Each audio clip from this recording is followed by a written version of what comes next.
Hi folks, and we're back to Planescape Torment at the Sensorium with, well, sensates and teachers. So let's talk to one. Thin and sharp-featured, his yellow skin covered with tattoos. This man looks over the room and its inhabitants with cold black eyes. He appears to be giving a lecture. Alright, let's, wait a minute.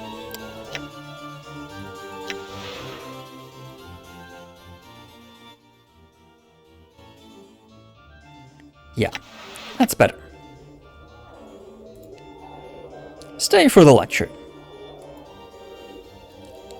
I am known as Three Planes Aligned, a Githzerai scholar. If you are here for my lecture, it begins in a few moments. Morte sighs loudly. Come on, Chief, are we really going to stay for this?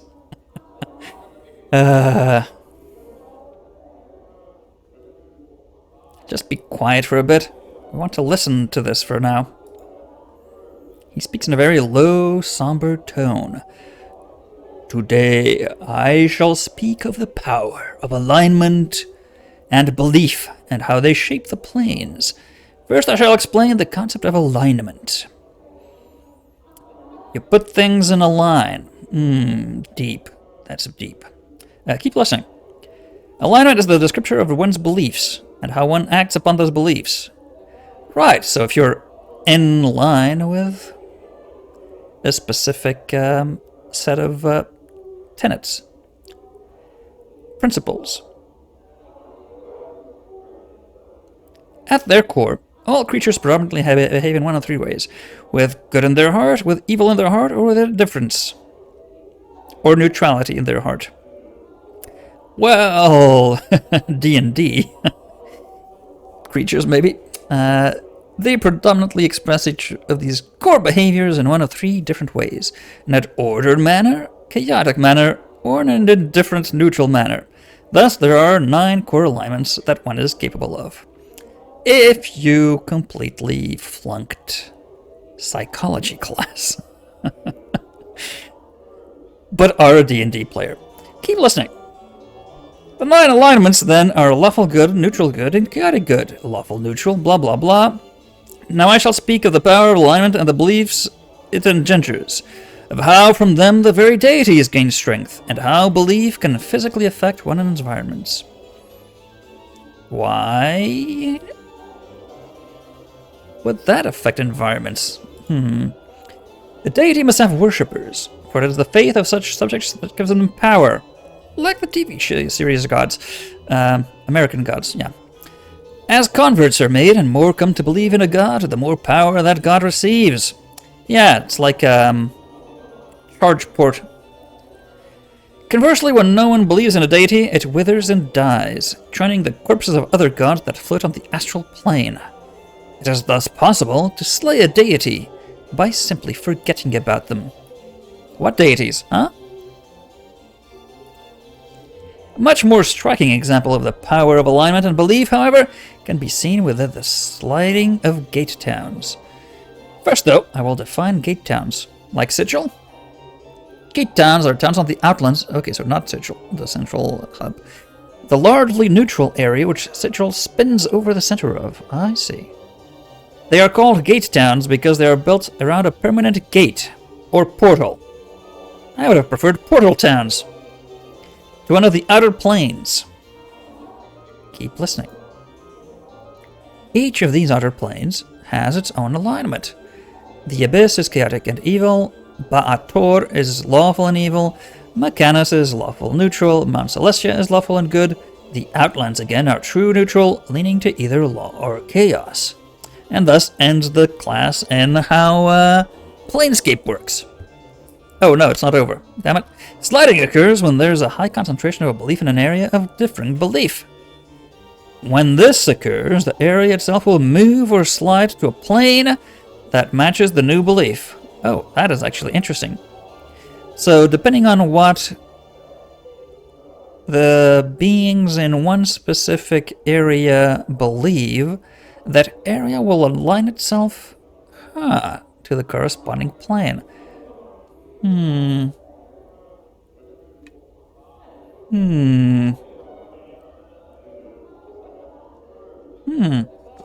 So for instance, if we were to convince the Sweet Tooth town to no longer eat sugar, it would align itself to the Sad Puppies plane. Interesting. Keep listening. Now the gate towns usually have a strong belief that matches the outer plane beyond the portal, but the belief is not yet strong enough for the town to slide from the outlands and into the outer plane. For example, the town of Ribcage borders the portal to the lawful evil plane of Ba'ator. As expected, the residents of Ribcage are largely lawful evil residents, but the entire town's alignment and beliefs are not strong enough, so that Ribcage will slide into Ba'ator. So you just need to believe real hard. Believe. And don't shit your pants. And then your city will align itself with whatever plane it is. Right. For example, Ribcage might one day see the sudden rise of lawful evil order of clerics, promoting their dark beliefs and converting many citizens to the worship of their lawful evil god. Yes! Please, believe in our lawful evil god. We believe in evil, but lawfully.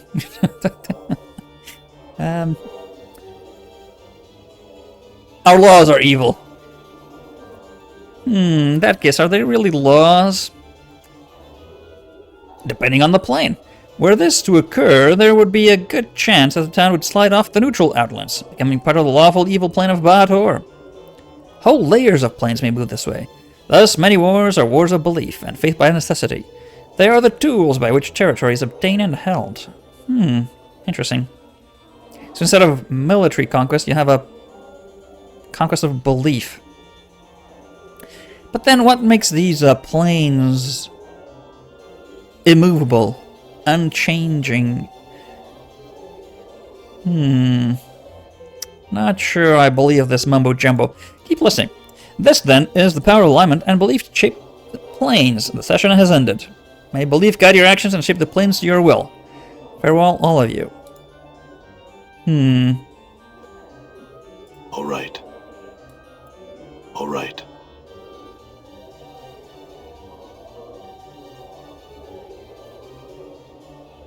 I don't know how bashing people with our previous lives' arm in the head will change things, but I'm willing to give it a try. Please believe that my arm is bashing in your head for good.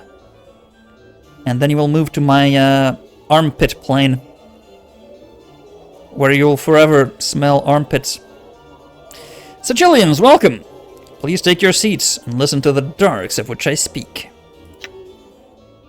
Darks? Give me a break. We're not really going to listen to this rattle trap, are we? Morty seems very, very against the idea of us listening to lectures and learning anything. He is most definitely hiding something from us and working against us in some subtle ways. Come on, let's go find some sensate chits that have never had the pleasurous sensation of tasting the fiery passion of a skull's lips. You have no lips. Quiet, Morte. We're staying for a while. He begins speaking with a somber tone. They're all somber. Death, it is what awaits you at the end of life's journey. He coughs slightly. Well, you're almost there then. Then raises his eyebrows dramatically, waving his hands at the same time. That is not an end, but a beginning. Ah, damn it! The very, very basic writing trope that when someone's coughing, they're almost dead or dying, is supposed to be the end. But here, no, it's just the beginning to more coughing in the afterlife. Morte whispers, beginning of more suffering and coughing, like I said. Nod to Morte quietly. For when you die, you shall not cease to exist. No! Far from it, the outer planes shall welcome you to their breasts. There, a new life of breasts, one such as you have never known, awaits you there. Many breasts. That's for sure. Yeah. You shall cast away the tattered cloak of this life, of non-breasts, and become one of the faithful, a petitioner for more breasts. As a petitioner of boobs on this outer plane, your life's journey shall truly begin. Keep listening. You have been a goodly sort of gentleman, steadfast in charity and goodwill to your fellow bloods. Perhaps the light-blanketed slopes of Mount Celestia shall house you when you die. Your spirit shall pass onto this place, dwelling as a petitioner in the beauty of golden mornings, soft sunlight that caresses. Ah, that sounds really boring. Morte whispers, and eternal boredom. Yes. Yes. Perhaps you lived your life to betray others and get ahead, giving lies instead of truths, backstabbing others. Well, I mean, if you're a rogue, you need to make use of that backstabbing bonus, don't you? All to accomplish your own goals. Like football players. Cold, blood-red carceri, the plane where all turncoats fall when they pass on, shall be the cage that imprisons you. I mean, all afterlives are a cage. I mean, so... What's the difference in terms of caging there? As a petitioner on this plane, you shall live a life of treachery and treacheries, of lies and lying, knowing a life without trust. So like real life.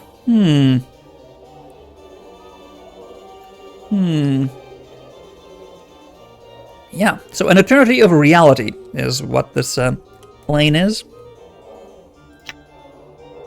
Morte whispers, looks like we know where we both are going to end up when we die. Yeah. At least in our previous incarnations, we lied a lot. He hunches over. His eyes dart back and forth. And perhaps, if you have lived a life of bloodthirsty evil, contemptuous of your fellow man, laying others low and doing as you please without a care for who and what you hurt, yes, then it is perhaps one of the lower planes, Ba'ator, or the chaotic swirling layers of the abyss that shall welcome you. Evil to the core are the spirits that come to this place, and most are doomed to mindless cruelty and suffering or servitude in the dreaded, he whispers dramatically, blood war. So what you're saying is, no matter what you do in life, you will be rewarded with a lot more of that in the afterlife. So there is no punishment, really. You're always rewarded with what you want. That sounds quite evil in and of itself. Amorality. Or completely subjective morality. Interesting. I'm beginning to understand how the planes work. And that's if you're lucky. Let's ignore him for now. No matter where you go, know this. You shall be embarking on a new life. A new life, my Sicilians. No, the same. The same as you had before. That's your entire... I don't think you understand your own lesson very well. Morte whispers, and that's supposed to be an incentive. We get to do this all again. Gee, I can't wait to be a floating skull all over again. Yeah. Pike him, what a turd. Spoken just like someone who hasn't died before, huh? Yeah, I agree with that. You shall be able to start anew without the burden of memory of your past life, your sole goal, if you will. What a pun! That should not have been written. That is a terrible pun. He smiles at his own humor. It is to merge with this new plane that you are on, becoming one with the ideals and the very substance of the plane itself. So you mold yourself to the planes, rather than the opposite. You shall be one of the inhabitants, the petitioners on this plane, or ideally one of the building blocks upon which the plane is built. It is the goal of all petitioners to accomplish this goal.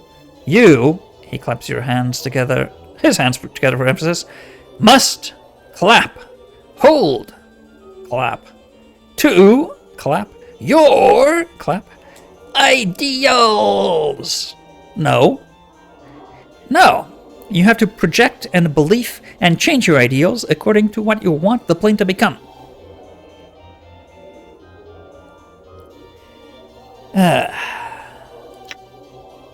You have to be a pragmatic idealist. Morty whispers, oh, this one, big steaming load. Yep.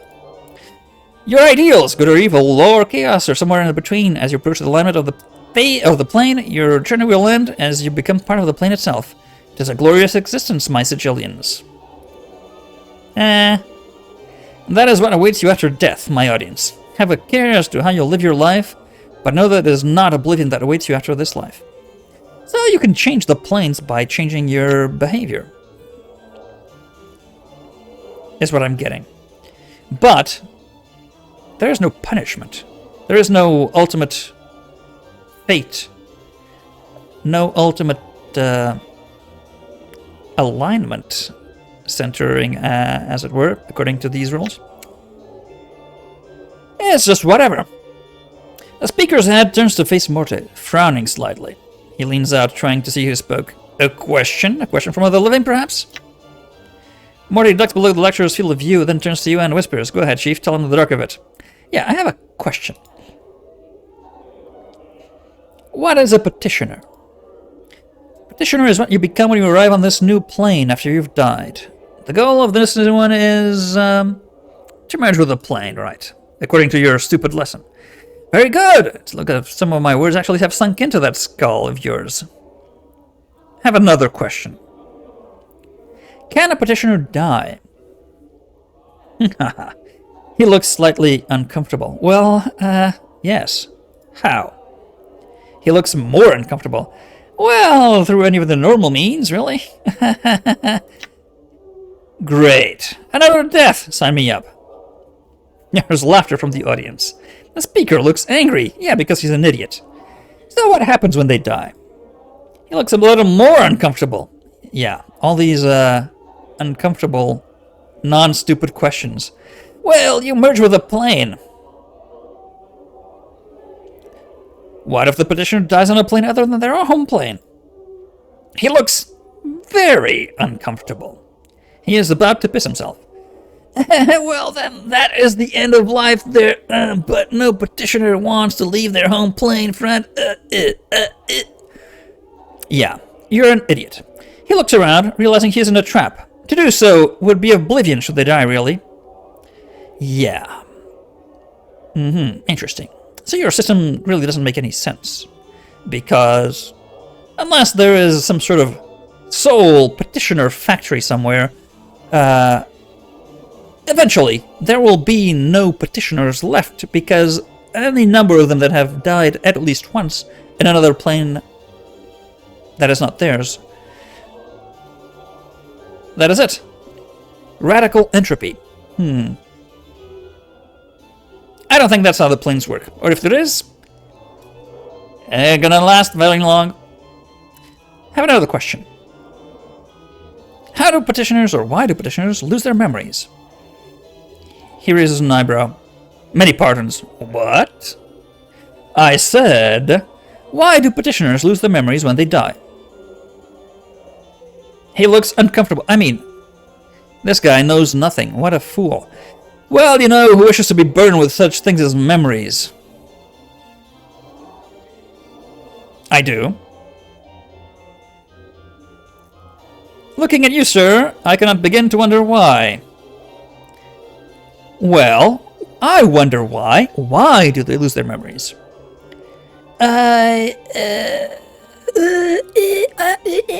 All the stupid noise you can imagine. I imagine that it is because you must start afresh, your petitioner soul pure when you arrive on a new plane. Why should you have to do that when all your life experiences have determined what the plane you end up on? Well, I don't know. Yeah, no answer then. Do you have a better answer, my friend? Perhaps one you can share? No. But I am not the one giving a lecture. And he says, then it's simple enough. Don't die, friend. Yeah. What if someone can't die? Nonsense. Everyone dies, friend. Even gods die. Suppose someone can't die. Well then, based on what I've said, he would never reach the outer planes and never become a petitioner. Right, so that's why we're stuck here. For whatever reason. Explain that alignment again. Forgive me if I don't explain myself for all my listeners. Alignment is your spiritual leanings, good or evil, or chaos. Ah yeah, what do we have? Listen to the next door. The dustmen say that this life is where we end up when we die. The speaker chuckles derisively. Yes, they're idiots. I know. I'm not an idiot. What? I don't know. You're a fucking idiot. Some members of the audience chuckle as well. Oh, more idiots. The sensorium is full of idiots. There are countless petitioners, my friend. Dustmen among them who would disagree with Dustman philosophy. Right.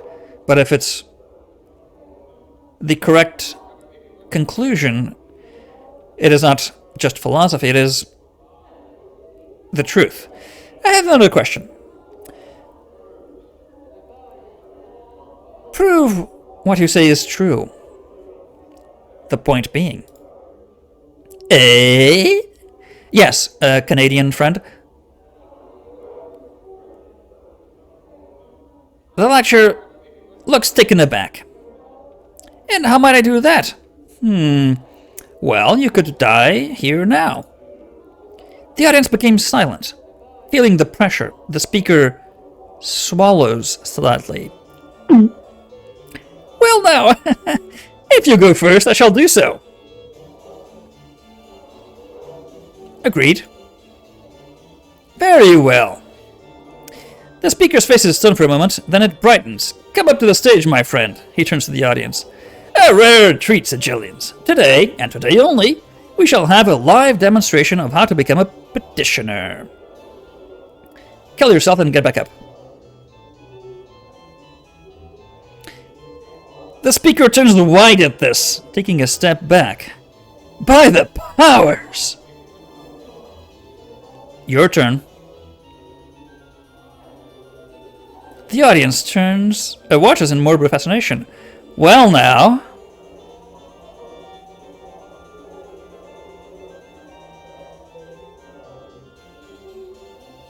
Let's bluff. Kill yourself, or I'll do it. He gulps. Now, I must confess that I'm not quite ready to depart this life just yet.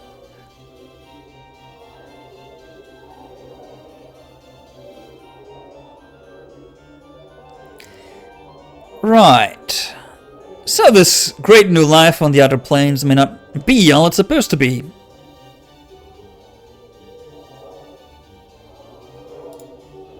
The speaker is aware of his hypocrisy, but is afraid of the alternative. Perhaps not.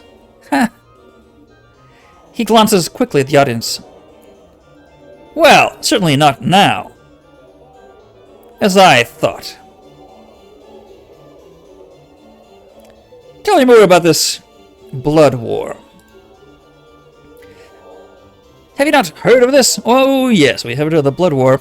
Let me tell you, tales of the blood war in a very, very almost Scottish-like accent, but not really Scottish because I don't know how to do that.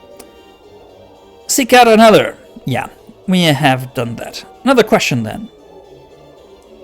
How about the planes you mentioned? Ah, so this is more interesting. Let's talk about planes. The boring Mount Celestia. A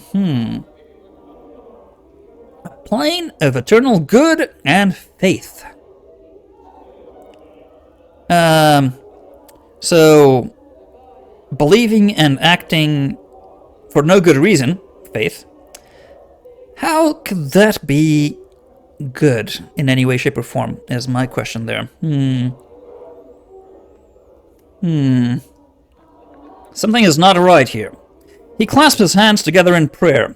Certainly not here. What an idiot.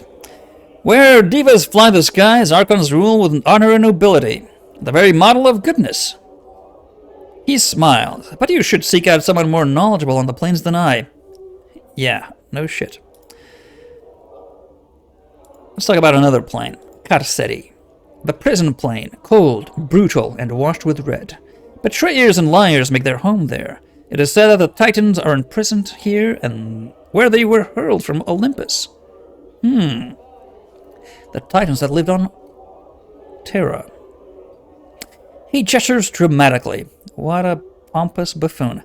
But you should seek out someone more knowledgeable on the planes than I. Yes! Let's make more of a fool of you. Bator, what do you have to say about that? 9-regimented plane of lawful evil.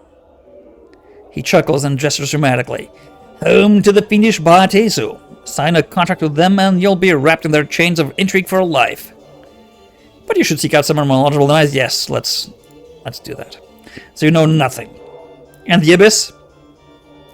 A plane of over 600 layers of festering chaos and evil. Home to the fiendish Tanari. Right.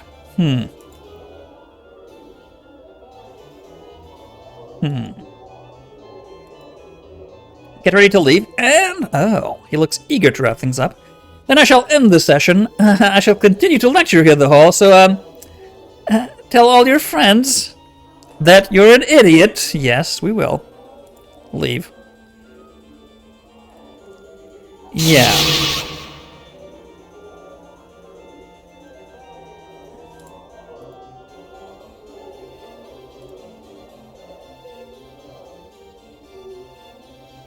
Not all these people know what they're doing. In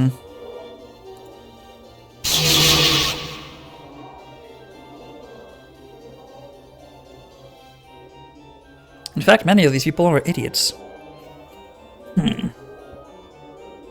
Okay, let's go to the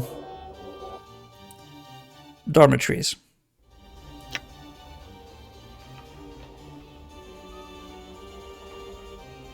I'm gone. Oh, this is the fest hall. Interesting.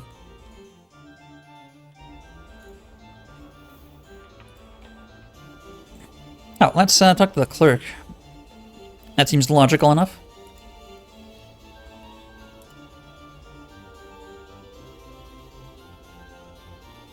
The attractive young woman smiles pleasantly. Greetings, sir. She closes her eyes and flips through a large ledger, stopping at what seems to be a random page and opening her eyes once more.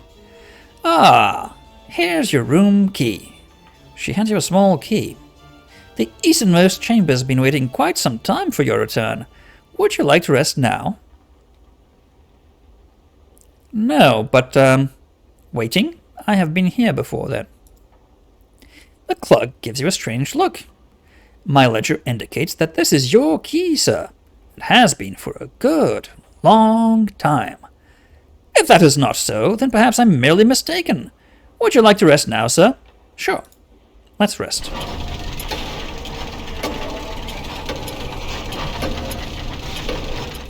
Time passes. We have been here before then. And, Morte is still not fully recovered.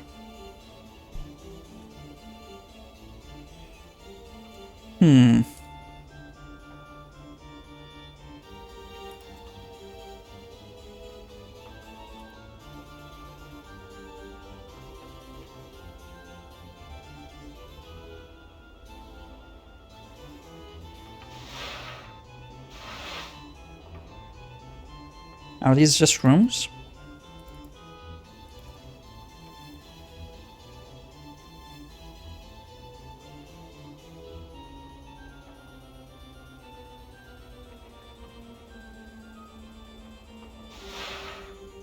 Oh, my.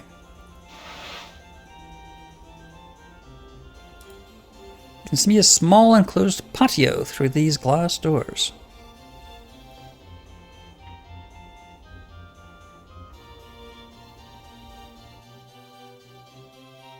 Your old chamber. This is our old chamber.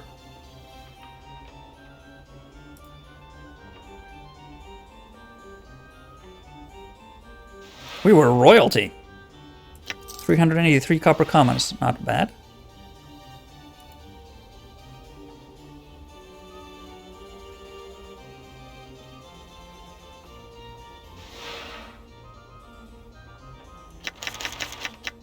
Ah, yes.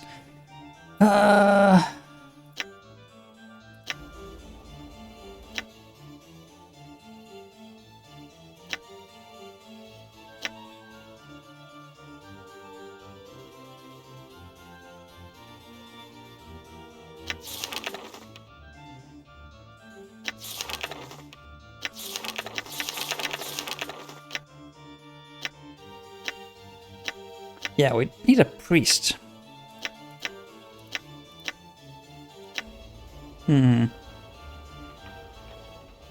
Maybe the lovely lady at the brothel is a priest. Maybe the flaming guy at the... Yes, we do have... Yes, we do have the Decanter of Endless one with the command word.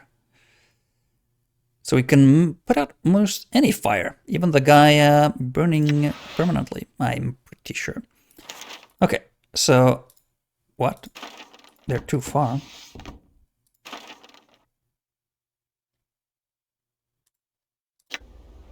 They're right next to... Oh, come on.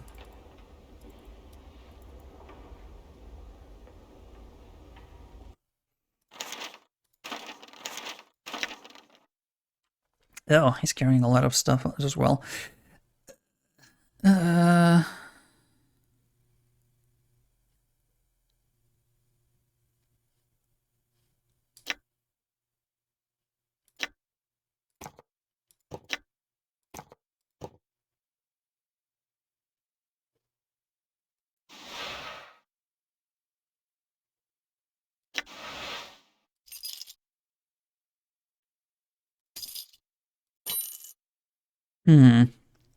I don't know which are quest items, which aren't. This is quite a big flaw in game design, to be fair.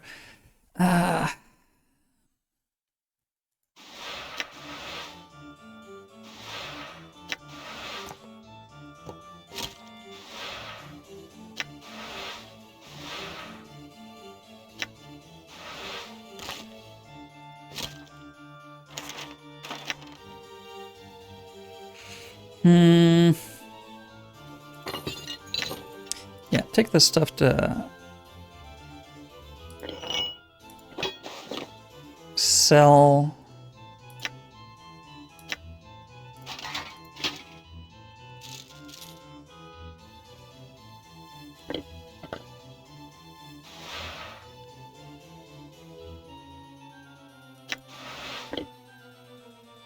Ah. Deadly fumes from the plane of the abyss. Invokes cloud kill.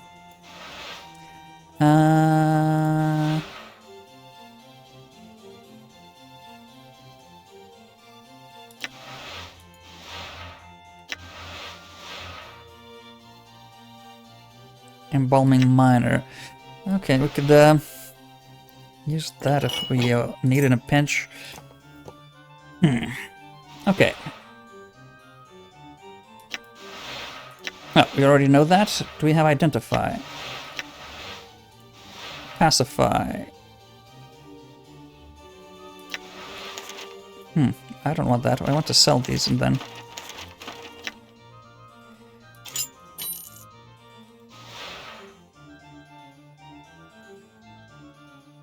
Some sort of monster trapped inside it.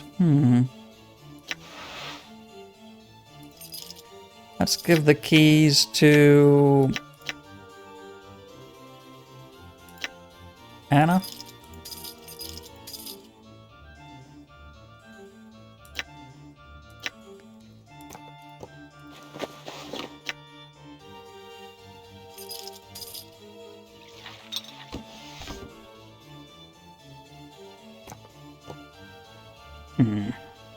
Okay.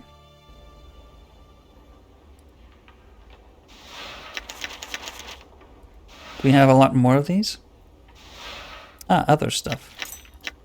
High quality stiletto. Needle and thread we can take.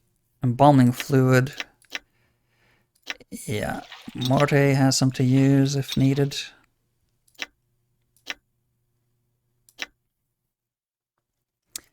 Scroll of Blindness. Oh, Blindness could be good. Shield. Eh. Friends. 2 to 8 points of Charisma. That could make us not need the tattoos to increase Charisma.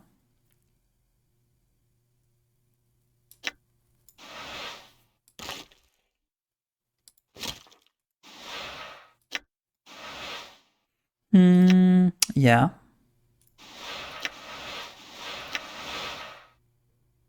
Oh. That is level 1. Okay.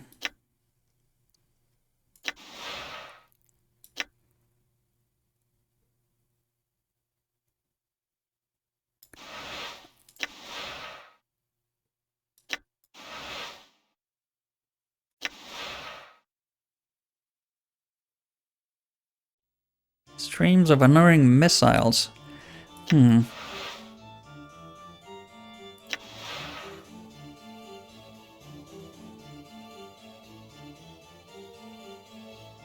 this helps everyone. Now identify. This grants armor only to the caster.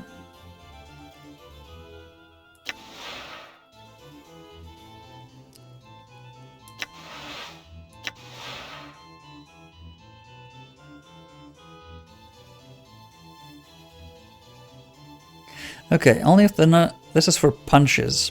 I don't think we need this. Can we unlearn spells we've learned? Oh my god, we can't. Ah! Okay.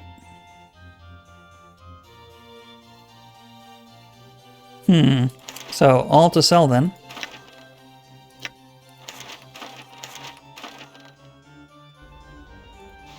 High quality stiletto. That's going to be for sale as well.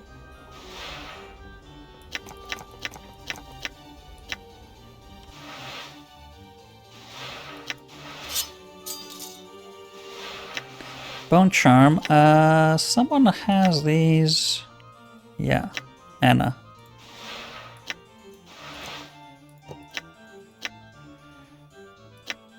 Corpse fly charm. Yeah, we gave to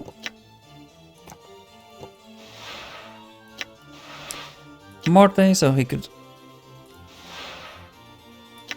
strength.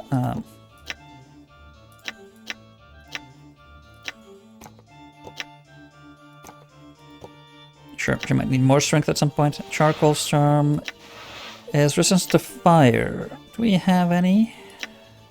I think we did have some at some point.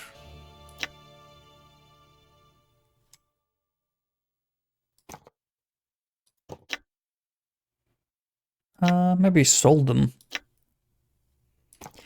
Resistance to fire.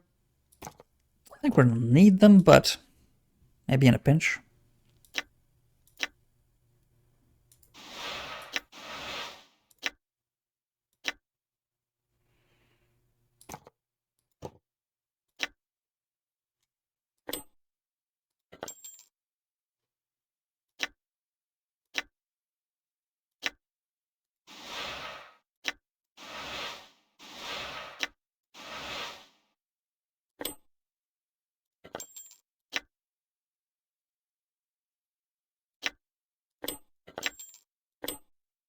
Yeah, can't use that there.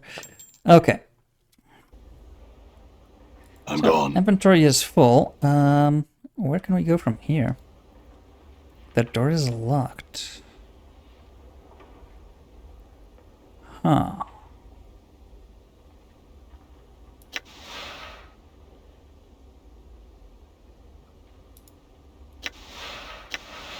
Aye? Right. I'm gone. Okay. Scroll Dodecahedron. Scroll Fire Knight, level 5. My. Okay.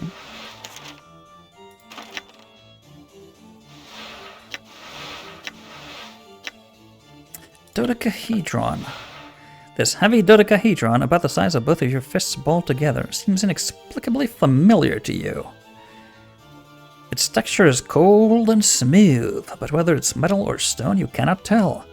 A certain almost intangible tension runs through the object, as if it were ready to spring into the air at any moment.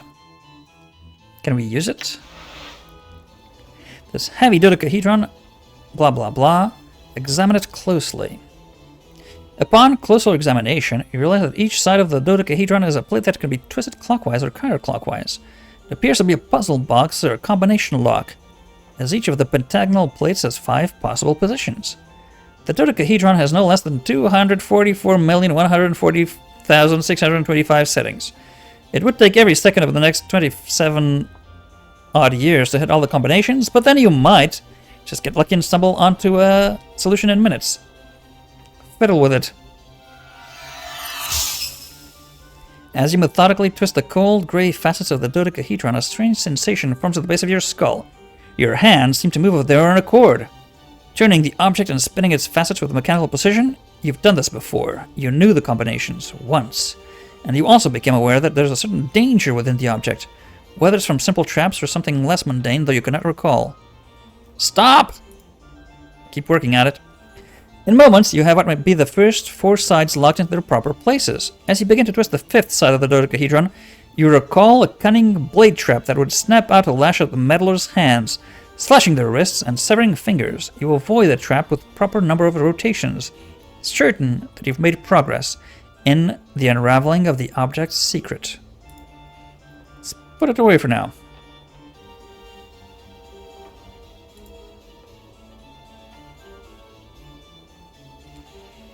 Ah, that is mysterious. Not sure if we should keep working it. It seems dangerous.